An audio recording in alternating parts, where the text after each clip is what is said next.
დილამშვიდობის. როგორ ხართ? მე ნორმალურად ვარ, ცოტა შეშუპება მაქვს სახეზე, რა თქმა უნდა ის თევზი ინფორმაციაა შემოგვს და მივირთმევ. შესაბამისად წყალსაც ვაყოლებ და ასეთ შედეგზე გავედი. ჩემი მარკეტერმა ჩემი კომპანიისთვის გააკეთა ახალი ვიდეო, რომელიც ძალიან მომწონს და ამიტომ ჩავსაუბრ და გაგიზიარებთ და ჩემი ორგანიზაციის Facebook-ს ლინკს აღწერაში დაგიტოვებთ.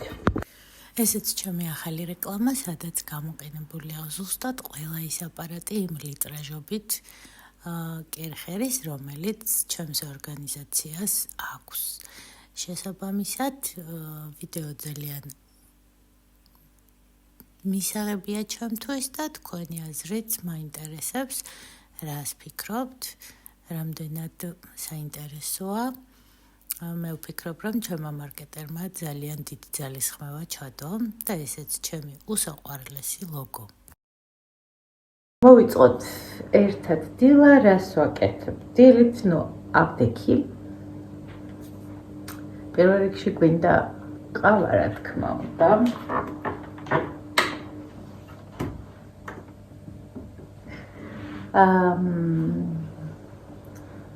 ესეთ ხასიათზე ვარ რა. ცოტა სამთაირო წაკითხებს და ხვალ რა უკვე გაზაფხულია და დილას ჭიტების ჭიკჭიკმა გამაღვიძა და ძალიან გამიხედა. ჩემს ხასიათზე პატარ-პატარა ნიუანსებიც მოქმედებს ხოლმე.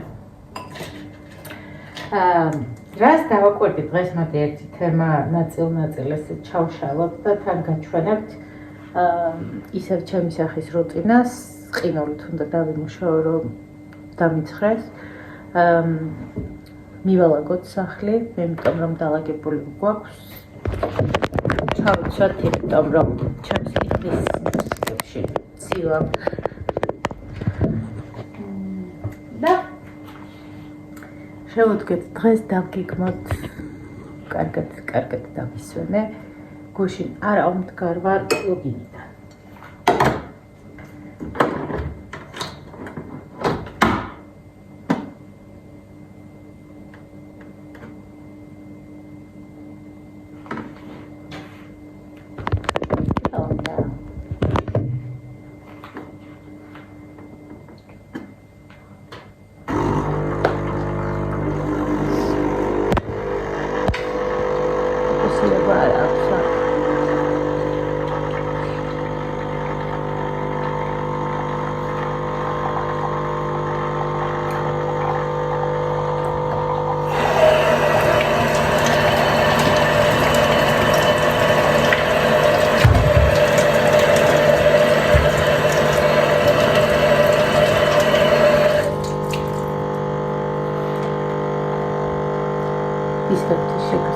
რომ ნიჟერიდან ერთი წელი წყალი არ უნდა დაგეწოთათ არსად.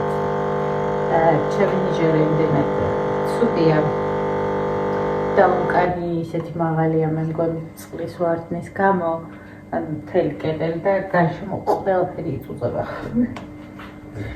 ეს ძალიან ხიარულად ვერთობი, როცა უკანს გადაშვებ და სიყვარული მაქვს სახლში. ჩვეულებრივ განასვეთ. და ვერ პავლობ, რომელიც მჭირდება.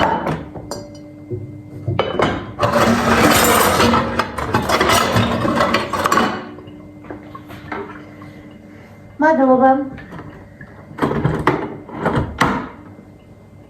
დიდი მადლობა შენ. გისდები ნებისმიერ რობოტზე. მე მგონი ადრეც გითხარით. ასე რომ შემოვედი. ჭიქა.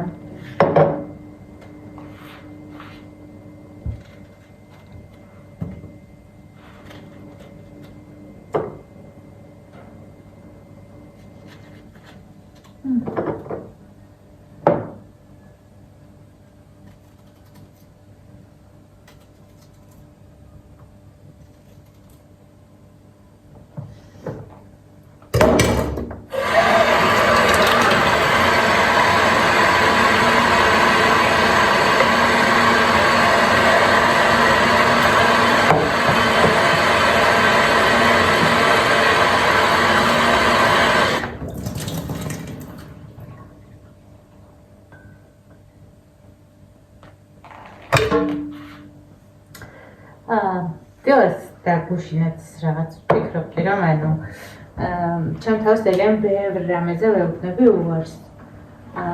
ძალიან ბევრი რამ არის ისეთი რაც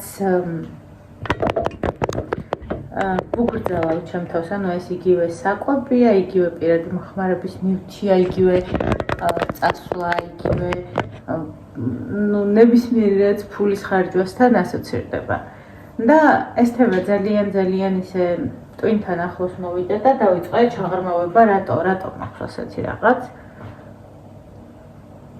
მიუხედავად იმისა, რომ გაჭირვებულ ოჯახში არ გავიზარდე და ასე კონკრეტულად არ მახსოვს, მაგრამ მამაჩემი იმდენად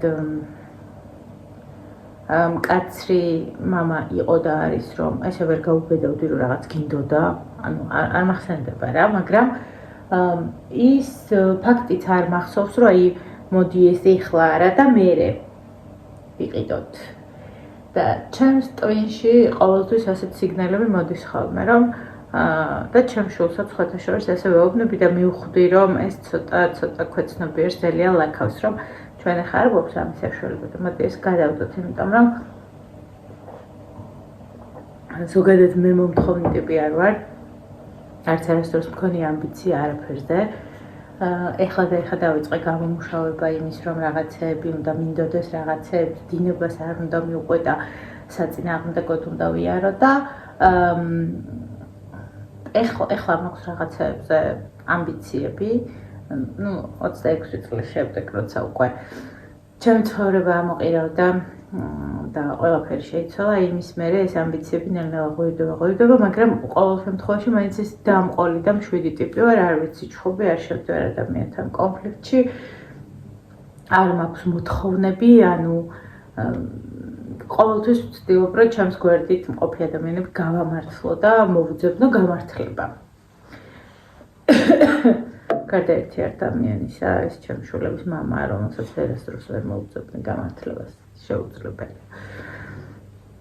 დანარჩენებს ვიღებ, ადამიანებს ვიღებ ისეც, როგორებიც არიან და იმათ მაქსიმუმს რაც შეუძლიათ, აი მაწყენინა დაუშვათ ხო არ არსებობს დედმამიშვილში ოჯახში, ანუ არ არსებობს მსგავსი სიტუაცია, რომ არ გაწყენინოს ადამიანმა შეუძლებელია და ანუ თან როცა ადამიანი ძალიან გიყვარს, მინიმალურიც გიგწყინს და ყოველთვის მაქვს ხოლმე ეს მომენტი, რომ აი იმიტომ მაწყენინა რომ ეს ალბათ ესე იფიქრა და ალბათ ესე იყო და ანუ კარგად ჩავუღრმავდი გუშინი ძალიან დიდხანს ვფიქრობდი ამ შეგრძნებაზე რომ რაღაც მინდოდა მეყიდა არ მახსოვს კივი ძალიან მომინდა და დავაფასებინე და არ ვიყიდე წამოვედი იმიტომ რომ ღირდა 6:50 და ის რომ მარტო მე ვარ სახლში და ნიკუშას გამო გადავიხდი. და ჩემს გამო ვერ გავიმეტე და მივხვდი რომ საკუთარ თავს არ ვაფასებ თითქოს. და ის მაქვს რომ იმდენად შიშები მაქვს რომ მოდი ამას რაღაც უნდა მომწოთ რეპლიკის რომელიც სულ რაღაც 150 ვარ ეგრე გაფასდათ მობით და ვერ გავიმეტე. ანუ რაღაცეებში ჩემ თავს ძალიან უკან წევ და ეს რო დავფიქრდი აშკარად ამ ბავშვობის გამოძახილი ან ჩემი ასეთი რა ვიცი რის გამოძახილი ანუ ძალიან ბევრი რამეზე რომ გადავხარშე ანუ ნიკუშასთვის და დავითისთვისაც მithქვამს რომ ეხა არ არის ამის დრო მაგრამ მე მithქვამს თარიღი რომ აი ამ დროს გავაკეთებ ამას ხო და ვფიქრობ რომ უნდა ეგეთ შევამცირო და ვთქვა რომ კი გავაკეთებ და ანუ დროში გავწელო და აღარ ვთქვა რომ აი ამის დრო არ არის ეხა როდის არის დრო აბა ერთხელ მოვდივართ ამ ცხოვრებაში და როგორ შეიძლება მე რომელიც 24/7-ზე ჩემ ყველაფერზე ვარ ჩემ შემოსავალზე ვარ ჩემი მაქვს და ნუ 150 ვარი საკუთარი თავისთვის ვერ გაიმეტო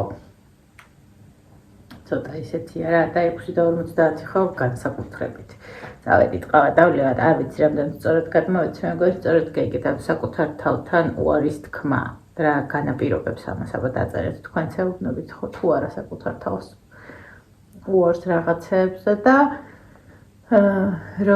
როგორ ხსნით შინაგანად ამას.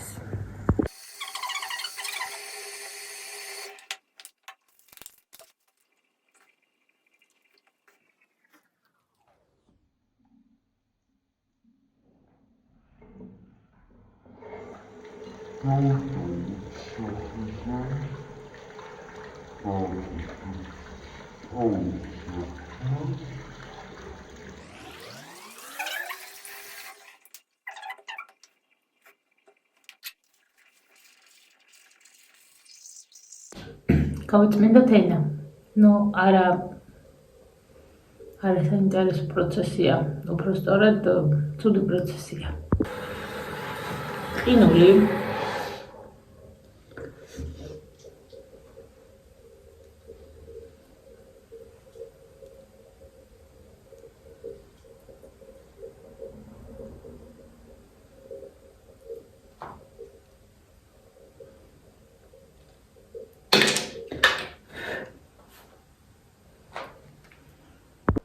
Olmaz დაგრილება.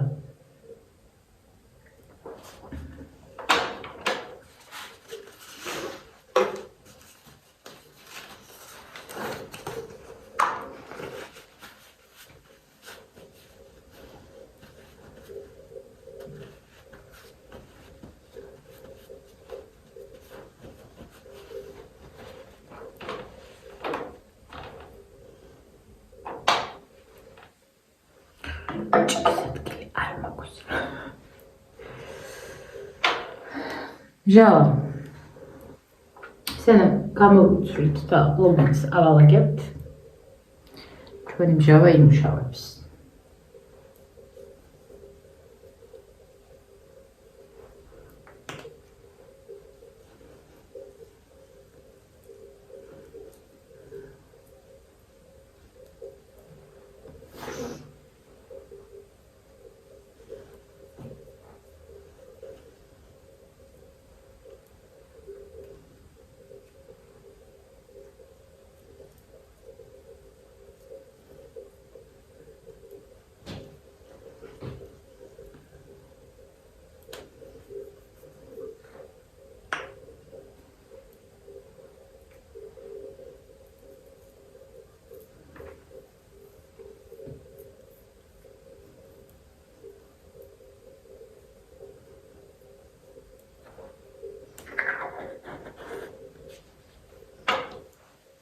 ცოტას დავიმასაჟებ, რომ კარმა კარგად მიიღოს.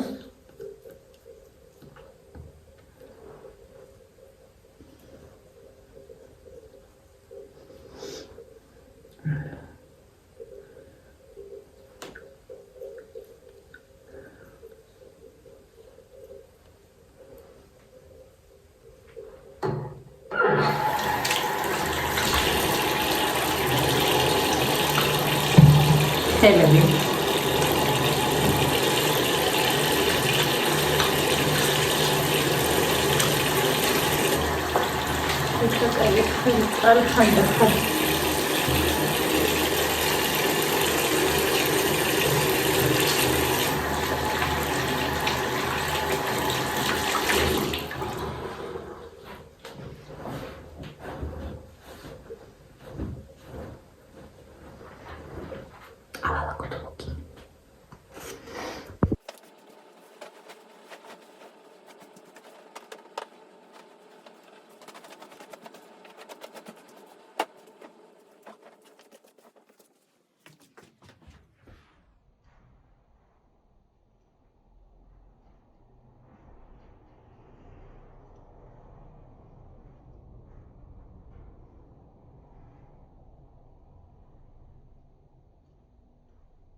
მიუხედავად იმის, რომ ჩემს სახლში ფეხსაცმლით არავინ არ დადის და კართან ბახილები მიდევს და აუცილებლად ვაცმევ, ეს მტვერი არც საიდან მოდის. ვერ გეტყვით.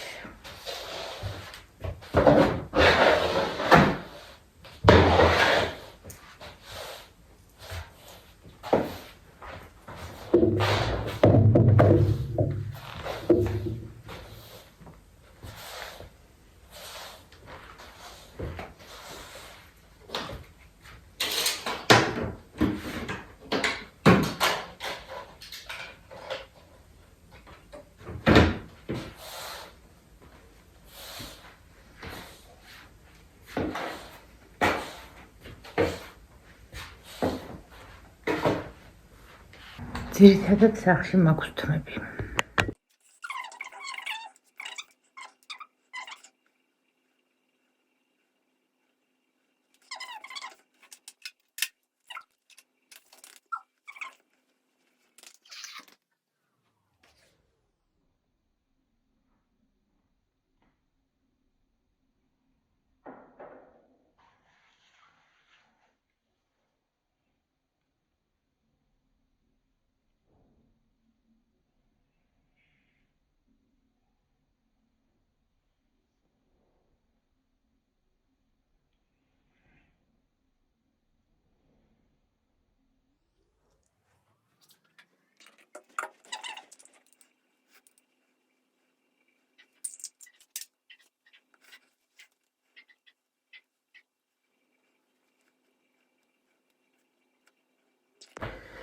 საუზმოთ ყველა რაღაცებდა რა თქმა უნდა, მაგრამ საუზმესთან მაინც გემრიელი იქნება. ორი კვერცხი, ჩემწვარი, ქართოფტო პურები,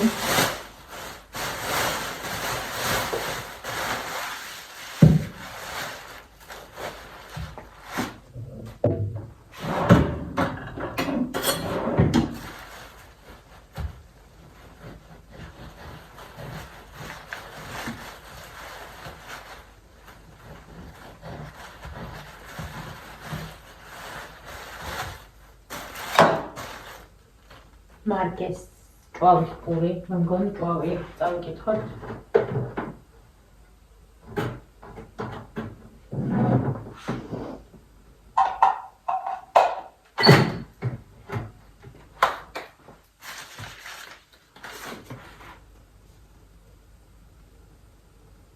ხორბლის პური ყოფილა.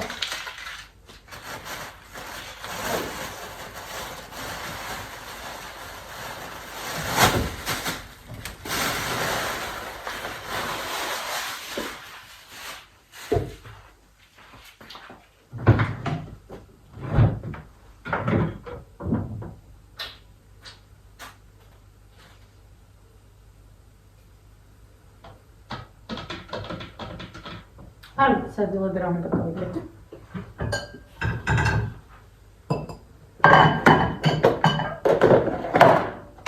გადავდეთ კარაქი.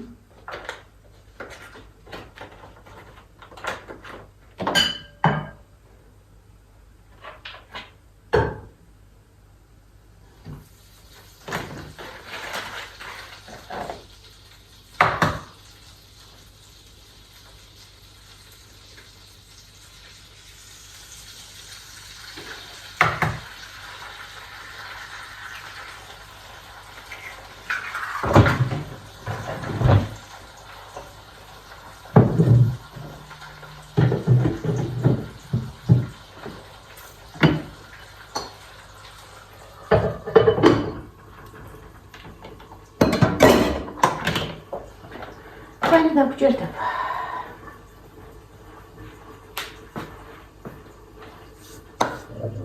ჩემმა მაკეტერმა დაამონტაჟა ჩემი ეს ბოლოში ჩემს საუზმესთან ერთად დაგემშვიდობებით.